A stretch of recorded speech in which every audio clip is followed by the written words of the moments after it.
Inge Toftegård er uddannet modeskrædder. Da hun fyldte 18 år, rejste hun med nogle veninder til Canada, hvor hun arbejdede i modebranchen. Hun er nu gået på pension, og hun beretter følgende. Hvad laver du i Toronto? Jeg var uddannet det, man kalder skrædder hos Erna Handelsons mand for øvrigt. Erik Hermansen i Kronprinsessegade.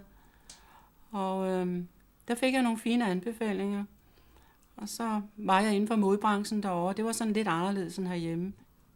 Det bringer mig så til at sige, at du har så været ude for nogle yderligere skavanker også i din dagligdag. Jo, jeg har brækket et ankel, og jeg har brækket skulderen.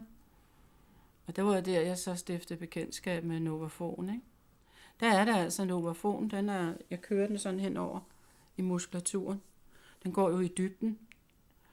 Fordi det er musklens røde farvestof, der binder. Og det løsner det, fordi det er ligesom ultralyd, som fysiorerne bruger, ikke? Den går helt ned i dybden. Og specielt nu her, hvor jeg brækker armen, hvor jeg havde den passive bundet ind her, så har man jo hele det her stykke. Der er det, jeg brugte Novafonen der, og i dybden. Det er altså godt. Men man skal ikke bruge den ret længe ad gangen. Men jeg har gjort det højst 5 minutter.